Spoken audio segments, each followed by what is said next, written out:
Hello and welcome to our YouTube channel. I hope you are all doing great. आज हम बात करेंगे JS. मिल के कॉन्सेप्ट ऑफ लिबर्टी के बारे में। He was called the greatest liberal thinker. Grey ने कहा था कि अगर कोई लिबरल है तो वो जे.एस. मिल है। सो जे.एस. मिल का क्या कहना था लिबर्टी के बारे में, वो किस तरह की लिबर्टी की बात करते थे, आज हम उसको देखेंगे।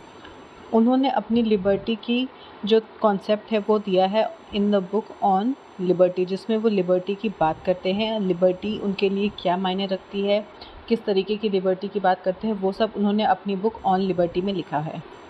मिल ने फ्रीडम को या लिबर्टी को दो तरीक़ों से समझाया। उन्होंने बात की है नेगेटिव लिबर्टी की एंड पॉजिटिव लिबर्टी की। नेगेटिव लिबर्टी वो होती है जहाँ पर फ्रीडम होता है इंटरफेरेंस का, जहाँ आपके ऊपर किसी का कोई रेस्ट्रेंट नहीं है, जहाँ पर आपकी लाइफ में, आपकी फ्रीडम में, आपकी लिबर्टी में स्टेट की कोई रोक टोक नहीं होती है, या फिर किसी भी इंडिविजुअल की कोई रोक टोक या इंटरफेरेंस नहीं होती है। वो होती है नेगेटिव लिबर्टी।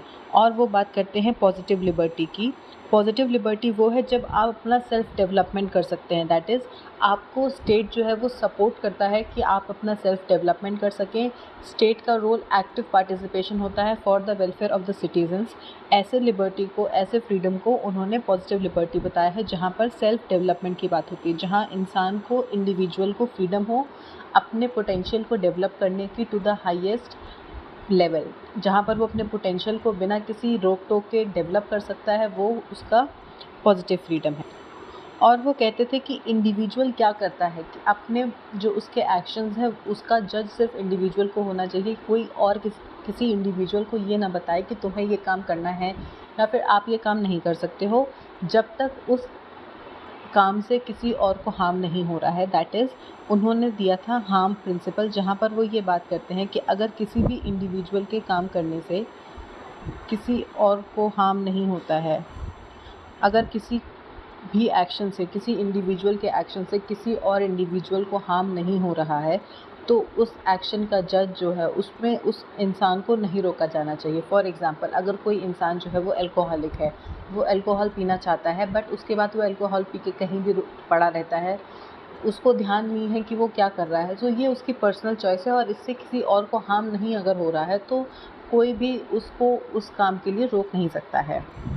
जे.एस. मिल 3 मेन फ्रीडम्स को सपोर्ट करते थे। That is thought of expression, action and association. उनका ये, वो ग्रेटेस्ट सपोर्टर थे of the thought of expression, जहाँ पर वो ये कहते थे कि किसी भी डिसेंटिंग व्यू को दबाना या उसकी किसी भी आवाज़ को दबाना, चाहे मैं किसी भी ओपिनियन को कितना भी हेट करूं, अगर लेकिन मैं ये चाहता हूं कि उसको फुल फ्रीडम मिले कि वो अपनी बात को एक्सप्रेस कर सके, वही ट्रू फ्रीडम ऑफ एक्सप्रेशन है। और अगर हम किसी एक भी डिसेंटिंग वॉइस को दबाते हैं या उसको फ्रीडम नहीं मिलता है अपनी बात को एक्सप्रेस करने के लिए, सो हम ट्रुथ से दूर हो जाते हैं। We can not reach the final truth अगर हम किसी भी डिसेंटिंग व्यू को दबाते हैं। वो ये कहते थे कि I may hate your opinion but I will fight till my last to protect, to give you the freedom to speak that. उनका ये कहना था कि भले ही मैं आपके ओपिनियन को पसंद नहीं करता हूँ, बट मैं आखिरी तक लड़ूंगा कि आप अपने उस ओपिनियन को एक्सप्रेस कर सको।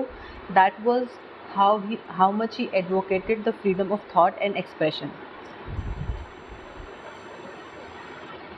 और वो, उनका ये मानना था कि अगर ह्यूमन या फिर इंडिविजुअल को चॉइस नहीं दी जाएगी तो वो अपनी फैकल्टीज़ को, अपने पोटेंशियल को डेवलप नहीं कर पाएगा, अपने रीजनिंग एंड जजमेंट को डेवलप नहीं कर पाएगा। अगर हम सब चीज़ें एक इंडिविजुअल के ऊपर थोप रहे हैं, उसको खुद से डिसीजन लेने का मौका नहीं दे रहे हैं, उसको खुद से अपनी चॉइसेस बनाने का मौका नहीं दे रहे हैं, so we are being a hurdle in his development. हम उसके उस डेवलपमेंट में उसको आगे बढ़ने नहीं दे रहे हैं, उसकी रीजनिंग को डेवलप नहीं होने दे रहे हैं, उसकी जजमेंट को डेवलप नहीं होने दे रहे हैं। अगर सब चीज़ हम ही बताएंगे एक इंडिविजुअल को कि उसे क्या करना है क्या नहीं है, तो वो अपनी सेंस ऑफ जजमेंट को लूज़ कर देगा इवेंचुअली, विच इज़ रॉन्ग। उसकी डेवलपमेंट में वो एक हिंड्रेंस क्रिएट करे।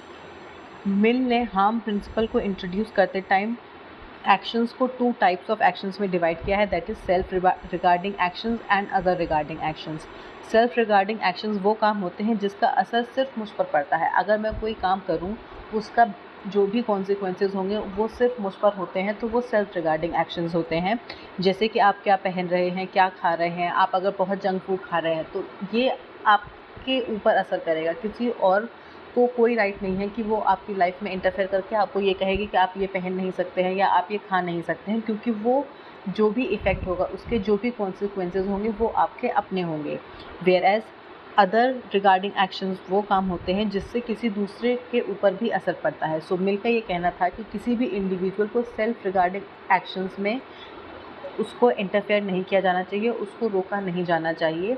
एंड जो अदर रिगार्डिंग एक्शंस है उसमें स्टेट के इंटरफेरेंस को उन्होंने अलाउ किया था। उन्होंने कहा था जो भी अदर रिगार्डिंग एक्शंस है जिससे किसी को भी हार्म पहुंच रहा है, वहाँ पर स्टेट इंटरफेरेंस जो है वो जस्टिफाइड है। यहाँ पर स्टेट इंटरफेयर कर सकता है क्योंकि किसी और की लिबर्टी जो है वो हार्म नहीं होनी चाहिए, उसकी लिबर्टी इंक्रोच नहीं होनी चाहिए बिकॉज ऑफ समवन एल्स। वो ये कहते थे कि over himself, over his own body and mind the individual is sovereign. ये सेल्फ रिगार्डिंग एक्शंस के बारे में जब वो बात करते थे तो वो ये कहते थे कि अपने ऊपर, अपनी बॉडी पर और अपने माइंड पर इंडिविजुअल सोवरन है, उसको कोई और कंट्रोल नहीं कर सकता है, कोई और उसको बता नहीं सकता है कि उसको क्या करना चाहिए या क्या नहीं। सेल्फ रिगार्डिंग एक्शंस जो हैं वो फ्री फ्रॉम इंटरफेरेंस होने चाहिए एंड अदर रिगार्डिंग एक्शंस जो हैं वो सोसाइटी उसको कंट्रोल कर सकती है। वो ये कहते हैं कि अगर कोअर्शन होता है तो वो सेल्फ डेवलपमेंट में हार्म कर सकता है और अननेसेसरी होता है, इसलिए वो सेल्फ रिगार्डिंग एक्शंस में कोई कोअर्शन की बात नहीं करते हैं। और वो कहते हैं कि इंडिविजुअल जो है वो एक रैशनल क्रिएचर है, वो एक रैशनल बीइंग है, वो समझदार है, उसे पता है कि वो जो कर रहा है वो सही है या गलत है। सो वो अपने लिए वो जो भी जजमेंट ले रहा है वो बेस्ट चॉइस है, क्योंकि वो अपने इंटरेस्ट को बहुत अच्छे से समझता है, जानता है उसे क्या करना चाहिए क्या नहीं करना चाहिए। फॉर एग्ज़ाम्पल, अगर आप किसी भी काम में जा रहे हैं, for example take for dieting या फिर जिम, अपनी बॉडी को फिट करने के लिए आप जो भी एक्शंस लेते हैं, अगर आप जिम जाते हैं या फिर आप अच्छा खाना खाते हैं, ये आपकी अपनी चॉइस है। लेकिन वहीं पर अगर आप फिट रहने के लिए जिम जा रहे हैं बट उसके बाद जंक फूड खा रहे हैं, तो वो भी आपकी अपनी चॉइस है, क्योंकि ये आपको पता है कि आपका बेस्ट इंटरेस्ट किस में है। आप जानते हैं कि वो आपकी रैशनैलिटी, वो आपका खुद का डिसीजन है एंड इस चीज़ में स्टेट के इंटरफेरेंस या सोसाइटी की इंटरफेरेंस नहीं होनी। वो डाइवर्सिटी को सपोर्ट करते हैं एंड इंडिविजुअलिटी को सपोर्ट करते हैं और बताते हैं कि ये इम्पॉर्टेंट है for the progress of the society. जब डाइवर्स व्यूज़ होंगे सोसाइटी में, डिफरेंट ओपिनियंस होंगे, डाइवर्स ओपिनियंस होंगे, तो हम डिफरेंट ओपिनियंस को समझेंगे, उसको जज कर पाएंगे, एक बेटर रीजनिंग डेवलप कर पाएंगे एंड वो जो है वो हमारे प्रोग्रेस के लिए भी इम्पॉर्टेंट होता है। और वो ये कहते हैं कि सोशल प्रेशर जो होता है वो हार्मफुल हो सकता है एंड पॉलिटिकल ऑपरेशन की तरह उसको माना जा सकता है। वो इंडिविजुअल की क्रिटिकल थिंकिंग को इम्पोर्टेंस देते हैं और बताते हैं कि किस तरीके से एक इंडिविजुअल जो है वो एक रैशनल क्रिएचर है, वो बेवकूफ़ नहीं है, उसे जो करना है वो उसे पता है कि वो क्या कर रहा है या क्या नहीं कर रहा है। और वो यहाँ तक कि इसेंट्रिसिटी को भी प्रमोट करते हैं अगर वो क्रिएटिविटी की तरफ ले जाता है, अगर वो ह्यूमन डेवलपमेंट की तरफ बढ़ रहा है। तो मिल का ये मानना था कि जो लिबर्टी है वो अप्लाई होती है सिर्फ मैच्योर एंड एजुकेटेड इंडिविजुअल से, जहाँ पर उनका एक बायस्ड व्यू दिखता है, एलिटिज़म दिखता है यहाँ पर, जहाँ पर वो ये कहते हैं कि एक मैच्योर सोसाइटी में, एक सिविलाइज एजुकेटेड सोसाइटी में ही लिबर्टी की वैल्यू है। और वो ये कहते हैं कि जो लोग बारबेरियन सोसाइटीज़ हैं, जहाँ जैसे कि वो इंडियंस को बारबेरियंस मानते थे कि वो सोसाइटी इतनी डेवलप्ड या कल्चर्ड नहीं है कि वहाँ पर लिबर्टी को लोग समझ सकें या फिर उसको फॉलो कर सकें। And because of that reason वो ये भी कहते हैं कि डेमोक्रेसी जैसी जो गवर्नमेंट है वो इंडिया में सर्वाइव नहीं कर पाएगी, जो कि हम आगे देखेंगे जब हम उनके व्यूज़ देखेंगे ऑन द डेमोक्रेसी। और उनका ये मानना था कि मेंटली इल लोग और बारबेरियन सोसाइटीज़ जो हैं वहाँ पर डेस्पोटिज़म जैसी गवर्नमेंट जो है वो ज़्यादा इम्पॉर्टेंट होती है, क्योंकि वहाँ पर इम्प्रूवमेंट करना मेन होता है, लोगों को इम्प्रूव करना, उनको सिविलाइज बनाना ज़्यादा इम्पॉर्टेंट है रादर दैन लिबर्टी। क्योंकि लिबर्टी एक ऐसा कॉन्सेप्ट है जो मैच्योर लोग, जो एजुकेटेड लोग हैं वही उसको समझ सकते हैं, सबके समझने की बस की बात नहीं है, क्योंकि सब उस चीज़ को रिस्पेक्ट नहीं दे पाएंगे, उतनी उनमें अंडरस्टैंडिंग नहीं है कि वो लिबर्टी जैसे कॉन्सेप्ट को समझ सकें, उसको अपना सकें। जहाँ पर और इन व्यूज़ में उनके एलिटिस्ट थिंकिंग दिखती है, एलिटिस्ट थिंकिंग की एक रिफ्लेक्शन है। मिल का ये मानना था कि स्टेट को बहुत ज़्यादा पावर नहीं देनी चाहिए। अगर स्टेट अपने लोगों को, अगर इंडिविजुअलिटी को सेक्रीफाइस किया जा रहा है स्टेट को स्ट्रॉन्ग बनाने के लिए, तो वो गलत हो जाएगा। वो ये कहते थे कि इंडिविजुअल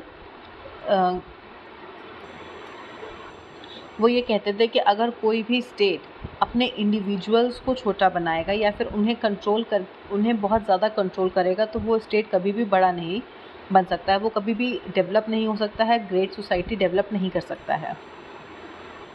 उनका ये कहना था कि अगर एक स्ट्रॉन्ग स्टेट है तो उसमें फ्री एंड डेवलप्ड इंडिविजुअल्स होने चाहिए, ना कि ऐसे इंडिविजुअल्स जो स्टेट के बहुत ज़्यादा कंट्रोल में है, बहुत ज़्यादा ऑप्रेस्ड हैं स्टेट से। This was the view of liberty, views on liberty as given by James J.S. Mill. उनका ये कहना था कि इंडिविजुअल का डेवलपमेंट जो है वो मेन इम्पॉर्टेंट है, एंड उसके लिए उनको फ्री होना, उनकी लिबर्टी बहुत ज़्यादा इम्पॉर्टेंट है। वो फ्रीडम ऑफ स्पीच को बहुत ज़्यादा प्रमोट करते थे, उसको एडवोकेट करते थे, और उनका ये मानना था कि किसी एक भी डिसेंटिंग व्यू को रोका नहीं जाना चाहिए, क्योंकि ये हमें ट्रुथ के ज़्यादा करीब ले जाएगा।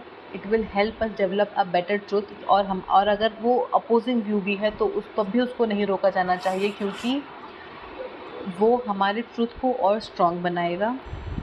वो 2 टाइप्स ऑफ एक्शंस की बात करते हैं, self regarding actions and other regarding actions. जहाँ पर सेल्फ रिगार्डिंग एक्शंस वो होते हैं जिसमें हमारे एक्शंस का कॉन्सिक्वेंस जो होता है वो सिर्फ हमारे ऊपर होता है, एंड अदर रिगार्डिंग एक्शंस वो होते हैं जिसमें जो हमारे एक्शंस हैं वो किसी और को भी इफ़ेक्ट करते हैं। एंड वो कहते हैं कि सेल्फ रिगार्डिंग एक्शंस में जो इंडिविजुअल है वो बेस्ट जज है अपने एक्शंस का, एंड उसको किसी भी तरीके की इंटरफेरेंस नहीं होनी चाहिए उसमें। एंड अदर रिगार्डिंग एक्शंस में सोसाइटी जो है वो इंटरफेयर कर सकती है, क्योंकि उसका जो कॉन्सिक्वेंसेस है, उसके जो इफ़ेक्ट हैं वो बाकी लोगों पर भी पड़ रहे हैं। एंड उनका ये कहना था कि किसी भी स्टेट को अगर डेवलप्ड होना है और उसको बेटर बनना है तो उसके इंडिविजुअल्स जो हैं वो फ्री एंड डेवलप्ड होने चाहिए, उनको लिबर्टी दी जानी चाहिए, स्टेट को ज़्यादा पावर नहीं देनी चाहिए। एंड उनका ये भी मानना था कि लिबर्टी जो है वो mainly mature and educated societies है या इंडिविजुअल्स के लिए बनी है, जो कि उनके एलिटिस्ट व्यू को दिखाता है। That was all on the views of liberty as given by James Mill. This was all for today. I hope आपको ये समझ में आया होगा। अगर आपके कोई भी डाउट्स हैं, please drop it in the comment section and do not forget to like, share and subscribe, and thank you.